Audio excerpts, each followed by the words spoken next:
ሃሌሉያ በእግዚአብሔር በሰማይ በምድር በሰማይ በምድር በሰማይ በምድር በሰማይ በምድር በሰማይ በምድር በሰማይ በምድር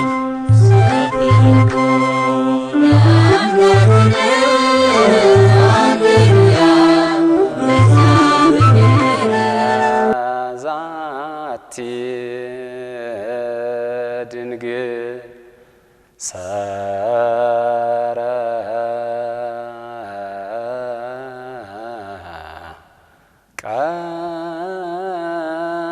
ቀላይሊሃ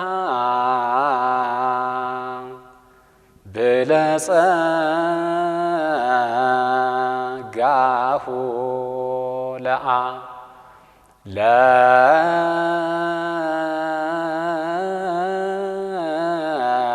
ለዛቲ ድንግል ሰረ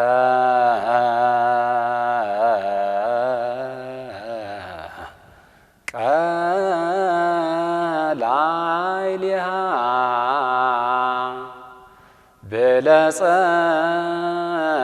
ብለጸጋሁ ለአ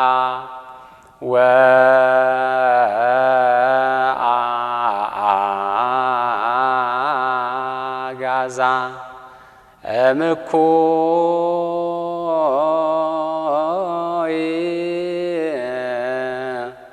ውስተ ሰናይ ሞት ውስተ ሕይወት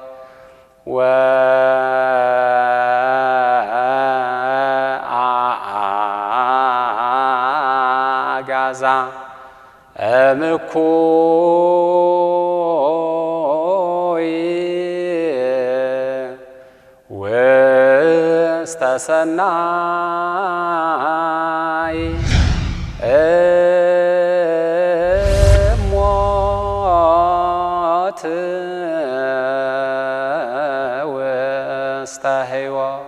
በስመ አብ ወወልድ ወመንፈስ ቅዱስ አሃዱ አምላክ በቅድስት ሥላሴ እንዘ አምን ወእትመሐፀን። ቸርነት የባህሪ ገንዘቡ የሆነ አምጻኤ ዓለማት ፈጣሪ ዓለማት መጋቢ ዓለማት እግዚአብሔር አባታችን ቅድመ ዓለም የነበረ ዛሬም ያለ በኋላም ዓለምን አሳልፎ የሚኖር አንድነቱ ሶስትነቱን ሳይጠቀልለው ሶስትነቱም አንድነቱን ሳይከፍለው በስልጣን በጌትነት በባህሪ በመለኮት አንድ በስም በአካል ሶስት ብለን የምናመልከው አምላካችን ለስም አጠራሩ ክብርና ምስጋና ይድረሰው። የነቢያት ሀገረ ትንቢታቸው የሐዋርያት ሀገረ ስብከታቸው የሊቃውንተ ቤተ ክርስቲያን የምስጢር መፍለቂያ ንጹሕ ምንጫቸው እናታችን ንጽሕተ ንጹሐን ቅድስተ ቅዱሳን ድንግል ማርያም በአማላጅነቷ ትርዳን። በልዑል እግዚአብሔር ፍጹም ሰላም እንደምን ሰነበታችሁ? አባቶቻችን ምስጢሩን ጥበቡን የገለጠ ለእኔና ለእናንተ ምስጢሩን ጥበቡን ገልጦ እሱ የወደደውና የፈቀደው እንዲያስተምረን ቅዱስ ፈቃዱ ይሁንልን። ከዚህ በመቀጠል እንግዲህ የዕለቱን በዓል በተመለከተ እናታችን የቅድስተ ቅዱሳን የድንግል ማርያምን በዓለ ዕረፍት በተመለከተ ነውና የምንማማረው። የትምህርታችን ርዕስ የሚሆነው ኢትዮጵያዊ ሊቅ እግዚአብሔር ለመላእክት መላእክትም ለቅዱስ ያሬድ የነገሩትን የቅዱስ ያሬድ ቃል መነሻ በማድረግ በዚህ ርዕስ እንማማራለን። እሞት ውስተ ሕይወት፣ ከሞት ወደ ሕይወት የሚል ነው። ይህ ቃል ቅዱስ ያሬድ ቀደም ሲል አበው ነቢያት የተናገሩትን በኋላም አባቶቻችን ሐዋርያት ያስተማሩትን የሰበኩትን ከዚያም በመቀጠል ሊቃውንተ ቤተ ክርስቲያን አምልተው አስፍተው አመስጥረው የጻፉትን ያስተማሩትን እስከ ዓለም ፍጻሜ ከዚህ በፊትም የነበሩ ዛሬም ያሉ በኋላም እስከ ዓለም ፍጻሜ የሚነሱ ቅዱሳን በተጋድሏቸው በምግባራቸው በስራቸው በቅዱሳት መጻሕፍት ያሰፈሩትና እንማርበት እንገሰጽበት ጥበብን ማስተዋል እናገኝበት ዘንድ በእነዚህ መጻሕፍት ውስጥ ያሉትን ቅዱስ ያሬድ ከዚህ በመነሳት ነውና ይህንን አራራይ እዝል ግዕዝ እዝል አራራይ የተባለውን ቃል በያሬዳዊው ዜማው ልዩ በሆነ ጣዕሙ ልዩ በሆነ ልሳኑ ያስተማረን ያዜመልን የቤተ ክርስቲያኒቷ የኦርቶዶክሳውያን ልዩ ሀብት ልዩ ምልክት የሆነውን ከተናገረው ከአስቀመጠልን መሰረተ ሐሳብ ወይም ደግሞ ቁም ነገር ይህን መነሻ በማድረግ ነው እና ይህንን ርዕስ ከማንሳቴ በፊት የቅዱስ ያሬድ ዜማ ስለሆነ ከዕለቱ ወረብ በመነሳት ወደ ትምህርቱ እንሄዳለንና አሁን የማቀርበው ወረቡን ነው።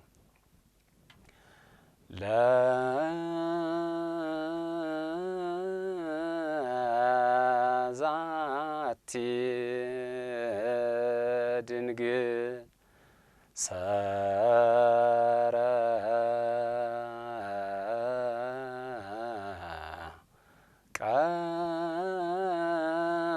ቀላይሊሃ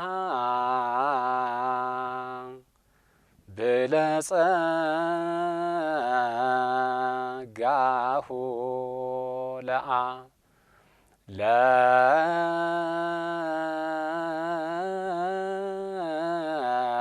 ለዛቲ ድንግል ሰረ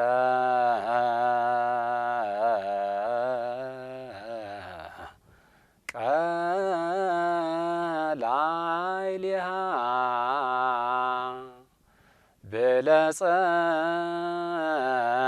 ብለጸጋሁ ለአብ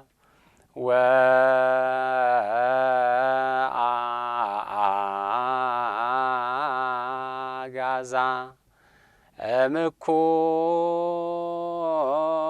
እምኩይ ውስተ ሰናይ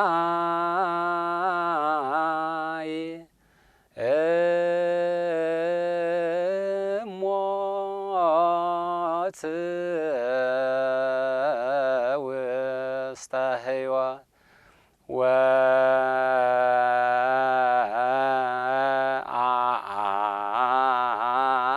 ወአጋዛ እምኩይ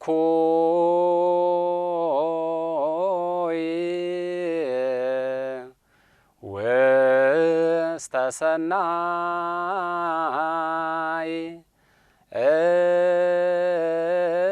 እሞት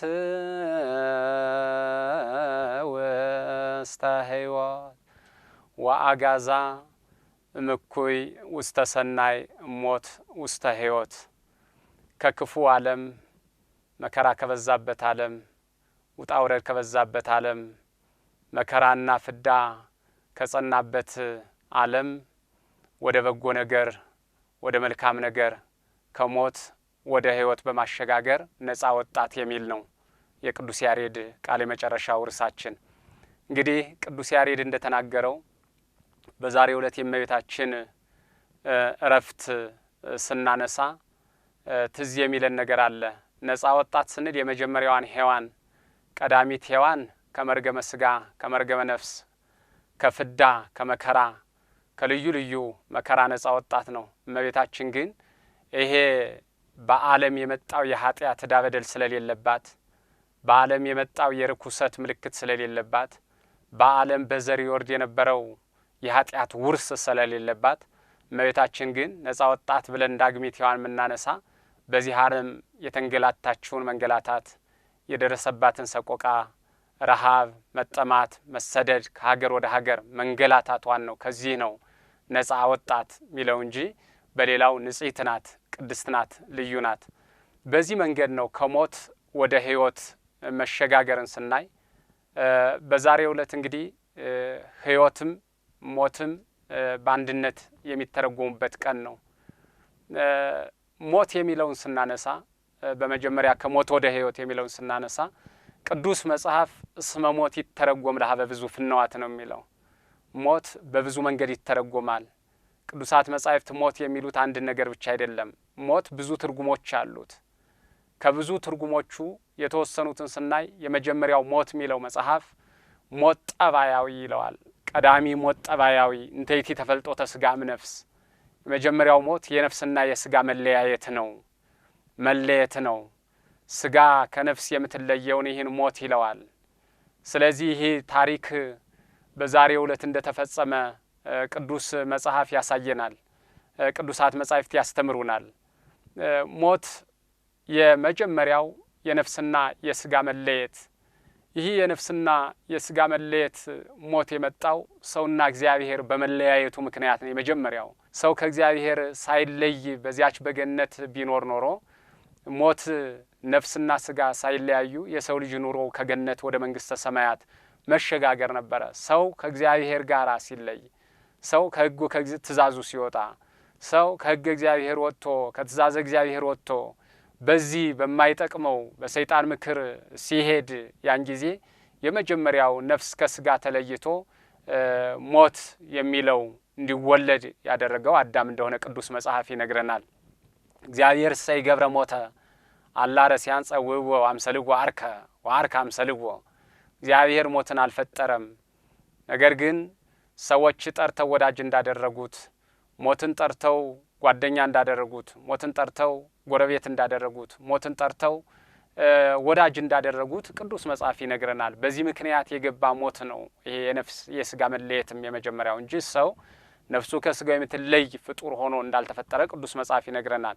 በዚህን ሰዓት ሰው ከእግዚአብሔር ጋር በተለየ ሰው ከእግዚአብሔር ተለይቶ ከትእዛዙ ወጥቶ ከሕገ እግዚአብሔር ከትእዛዘ እግዚአብሔር ከፈቃድ እግዚአብሔር ወጥቶ በተሰደደበት ሰዓት፣ መከራ ባገኘበት ሰዓት፣ አዳም ከፈጣሪው በተጣላበት ሰዓት ሞት ንስሐ ሲገባ ሕይወት እንደገና የሕይወትን ብስራት በጆሮው ሰምቷል።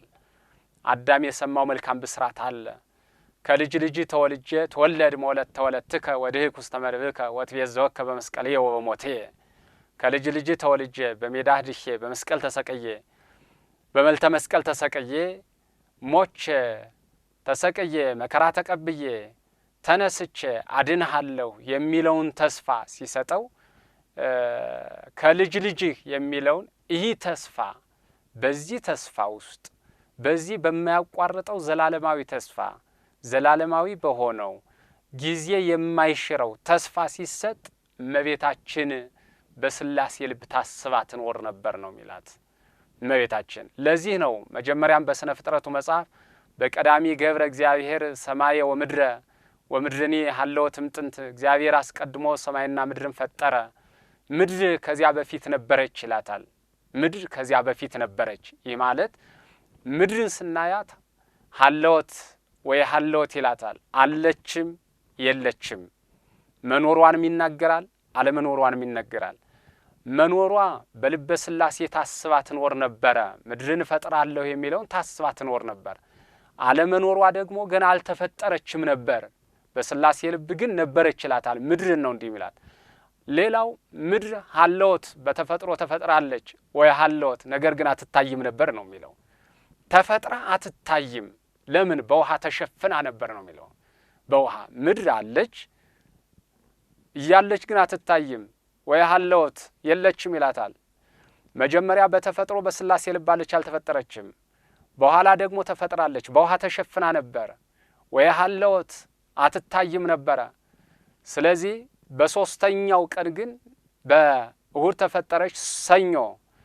ሰኞ ዕለት ውሃ ቦታውን ሲይዝ፣ ማክሰኞም ይቺ ምድር ፍሬ ስትሰጥ የዘሩባት እንድታበቅል የተከሉባትን እንድታጸድቅ የእግዚአብሔርን ቃል ሰምታ ፍሬያትን እንዳስገኘች ቅዱስ መጽሐፍ ይነግረናል። በዚህ መንገድ ነው እመቤታችንም ስንመለከት ሀለወት በልበ ሥላሴ ታስባ ትኖር ነበረ ወይ ሀለወት ግን አልተፈጠረችም ነበር።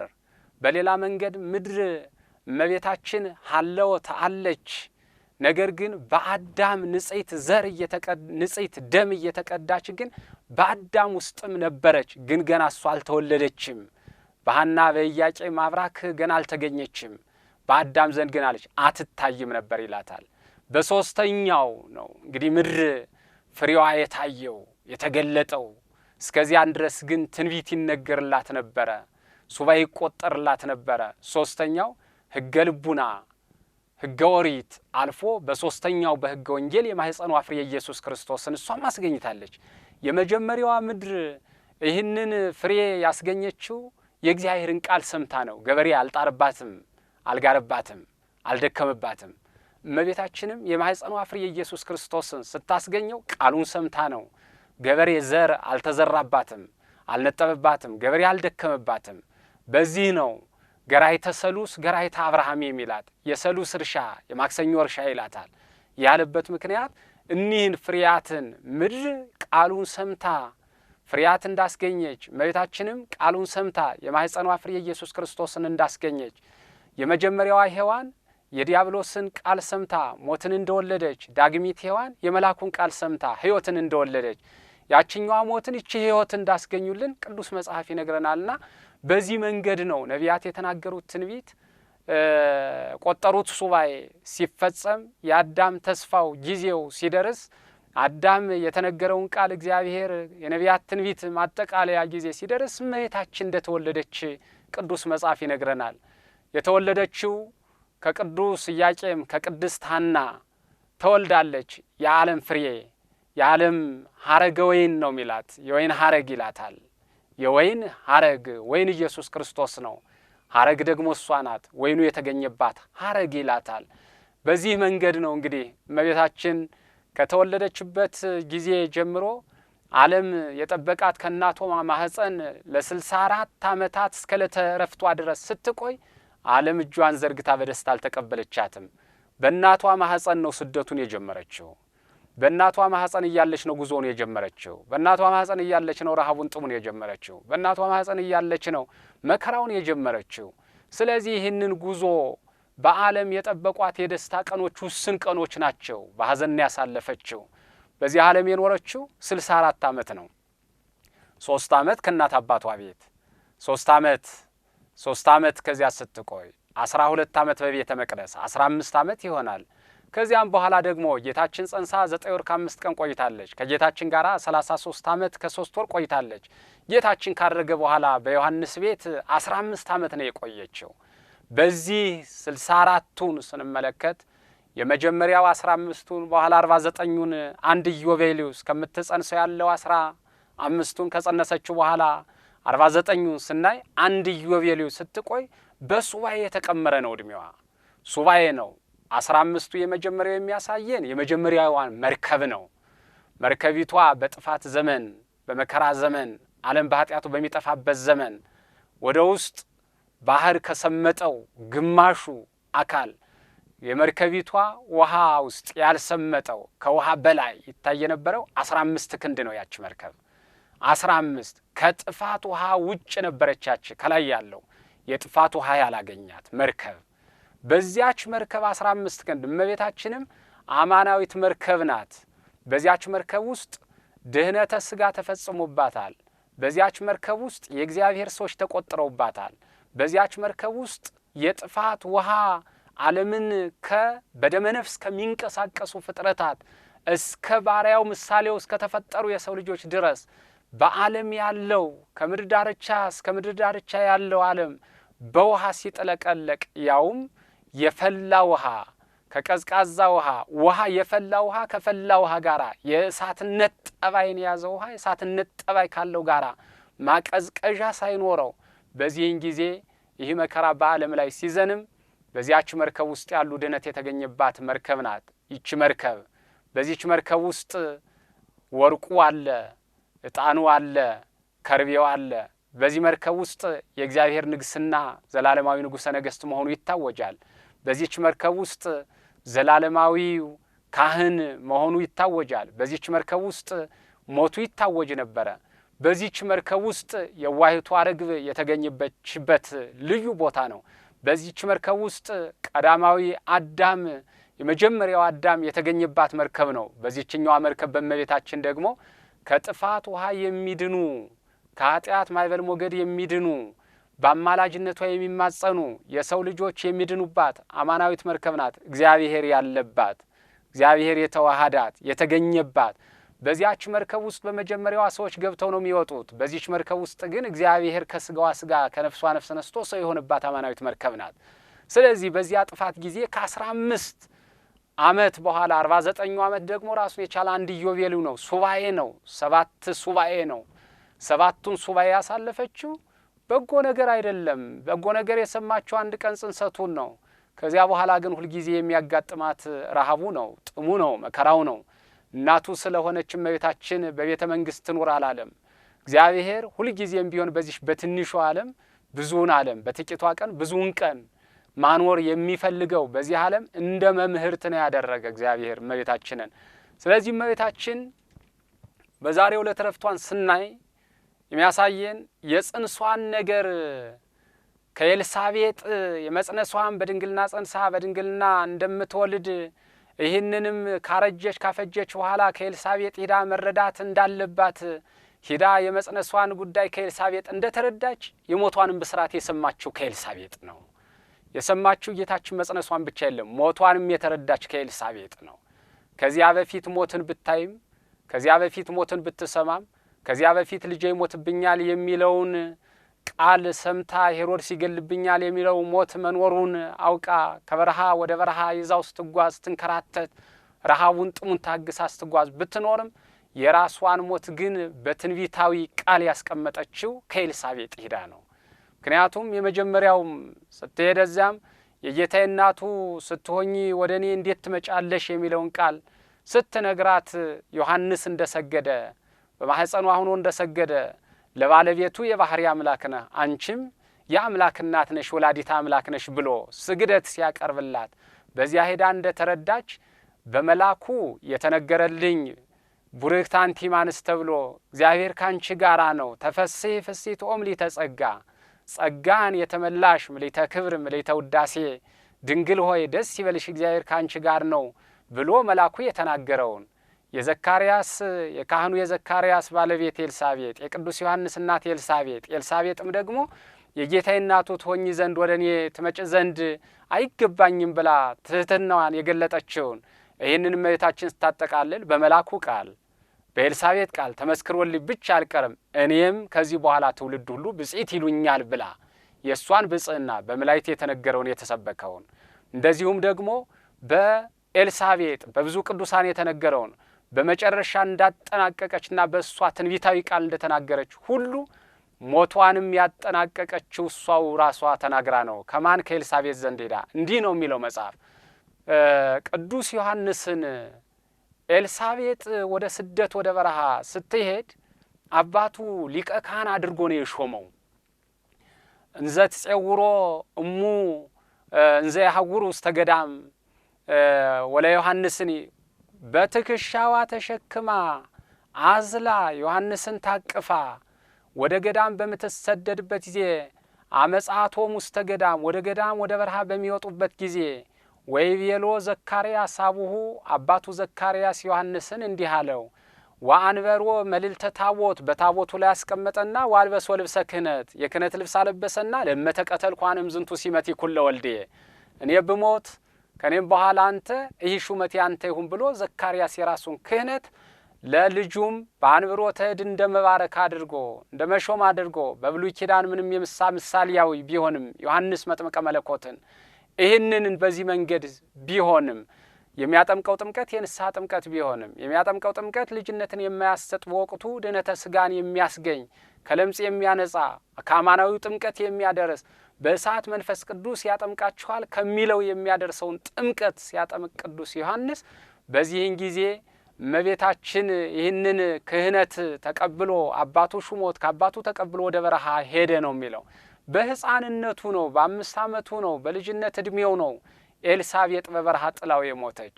በዚህን ሰዓት መጻ ደመና ብሩህ ወመሰጣ ወአብጽሐ ሀበሃለወት ኤልሳቤጥ ወለዮሐንስኒ ነቢሮ ውስተ ትራሳ። ወዲያውኑ እመቤታችንም ኤልሳቤጥ ልጇን እንደወለደች በብላቴና ገና ብላቴናውን ልጇን ይዛ ወደ በረሃ እንደተሰደደች እመቤታችንም ልጇን ይዛ ነውና ገና በሕፃንነቱ ስደቱን የጀመረችው ስደቱን ከሷ በስራቱንም ከሷ እንዳረጋገጠች ሁሉ የመጀመሪያ የስደትን ጉዳይም እሷ ናት የጀመረችው። የመጽነሷን ማስረዳትም እሷ ናት የጀመረችው። ከሷ ነው የተረዳቸው። አሁንም ደግሞ ስደት እመቤታችን ጉዞ ስትጀምር ወዲያውኑ የኤልሳቤጥ መሞቷን የተመለከተ እግዚአብሔር ንስቲት ደመና ጥቂት ደመና መጣችና ጌታችን እመቤታችንን ነጥቃ ይዛ ሄዳ ኤልሳቤጥ ባረፈችበት ቦታ ዮሐንስን ይነቢሮ ውስተ ትራሳ ዮሐንስም ከራሷ ትራስ አካባቢ ቁጭ ብሎ ሲያለቅሱ በዚህን ጊዜ የደረሰው እመቤታችን ይህንን አይታ አነኒ እመውት እምሀገር ውስተ ሀገር እንዘ ጎይ ውስተ ሀቲ ገዳም እኔም ከሀገር ወደ ሀገር ስንከራተት እንዲሁ በአንድ ገዳም ነው አይደል በአንድ በረሃ ነው አይደል የምቀረውን ብላ ከኤልሳቤጥ ሞት የራሷን ሞትም ኤልሳቤጥ በዚህ በረሃ እንደሞተች እንዳረፈች እኔም በዚሁ እንዲሁ ነኝ ብላ ያወጀችውንና የተናገረችውን ቃል እመቤታችን ያን ጊዜ ነው ጌታችን እንዲህ ነው ያላት። ህድጊ ዝሰ ይህንስ ተይ ይኮነ ለሞት አላ ህይወቱቱ ይህ ሞት አይደለም ህይወት ነው አላት። ህይወት ነው አላት። ሞት ህይወት ነው። ስለዚህ ቅድም እንዳነሳ ነው ሞት በብዙ ትርጉም ይተረጎማል። አንደኛው የነፍስና የስጋ መለያየት ሞት ይባላል። ሁለተኛው ሞት የሚለው ጥምቀትን ሞት ይለዋል መጽሐፍ። ወተቀበርክሙ ምስሌው በጥምቀት ከሱ ጋር ተቀብራችኋል ብሎ ብቅ ጥልቅ ማለታችን ከአብራ ከመንፈስ ቅዱስ ከማይጸነ ዮርዳኖስ ስንወለድ ይህንን ሞት ይለዋል። ጥምቀትን ሞት ይለዋል መጽሐፍ። ከዚህም በመቀጠል እንደገና ሞት በተለያየ መንገድ የእድሜ ርጅናን ሞት ይለዋል። ዘሬ ስጋው ምጉተ ነው የሚለው አብርሃም ስጋው እንደሞት አየ ግን በ100 ዓመቱ ወለደ ይለዋል። እንደዚሁ ሞት በብዙ መንገድ ይተረጎማልና ሞት ዘበይንተ ኃጢአትም አለ፣ ሞት የኃጢአት አለ።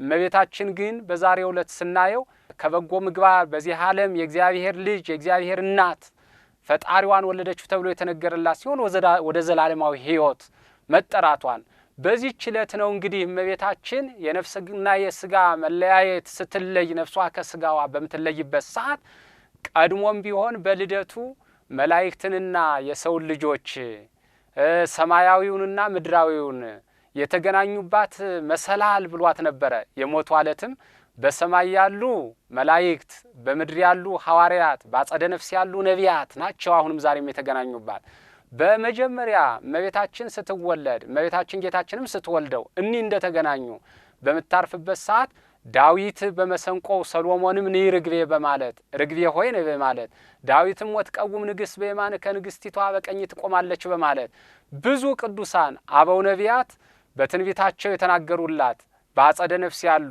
በአጸደ ስጋ ያሉ ሐዋርያት የተገናኙባትና ጥንትም ቢሆን ሰማይና ምድር መላእክትና የሰው ልጆች ሕዝብና ሕዛብ ነፍስና ስጋ የታረቁባት ናትና በዛሬው ዕለትም ነቢያትም በትንቢታቸው ያመሰግኗት የነበሩ ሐዋርያትም ስለሷ ይናገሩ ይመሰክሩ የነበሩ ቅዱሳን ሙታንን ከሕያዋን ሰማያውያኑን ከምድራውያን በመገናኘት በይባቤ መላእክት በዝማሬ መላእክት የተጠራችበትና ወደ እግዚአብሔር ወደማያልፈው ዓለም መንግሥተ ሰማያት ገብታ የምትኖርበትን ጥሪ በዚህ ዓለም ያለው ከሞት ወደ ሕይወት ከመከራ ነፃ ወጣት ረሃቡ መሰደዱ መንገላታቱ መከራ መቀበሉ አልፎ ከእግዚአብሔር ጋር ወደምትኖርበት ዓለም ነውና የተጠራችው እመቤታችን ቃል ኪዳኗ አማላጅነቷ ለዘላለም የማይለይ ስለሆነ እስከ ዓለም ፍጻሜ ድረስ እግዚአብሔር እስከሚመጣባት ቀን ድረስ እስከዚች ድረስ የቅዱሳን አማላጅነታቸው የቅዱሳኑ ሞት በእግዚአብሔር ዘንድ የከበረ ነው ስለሚል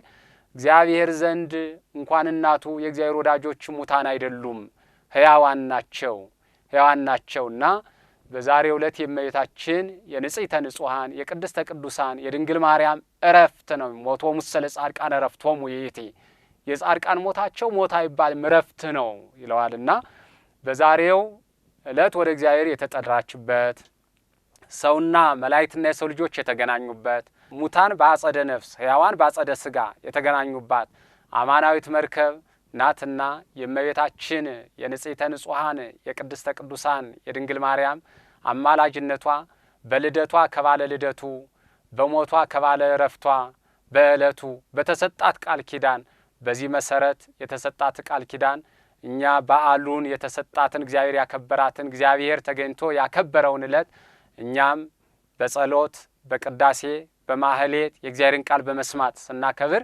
የእግዚአብሔር ቸርነት የድንግል ማርያም እናትነት አማላጅነት የቅዱሳን በረከት እንዳይለየን አይለየንምና ንስሐ ገብተን ስጋውን በልተን ደሙን ጠጥተን የዘላለም ሕይወት እንድንወርስ የእግዚአብሔር ቸርነት የድንግል ማርያም አማላጅነት የቅዱሳን በረከት አይለየን። ወስብሐት ለእግዚአብሔር ኪያነ ዘፈጠረ ከመ ናምልኮ ስብሐት ለማርያም እማምላክ እግዝእትነ ወመድኃኒትነ ስብሐት ለመስቀለ ክርስቶስ ዕፀ መድኃኒት ኃይልነ ወጽዮንነ።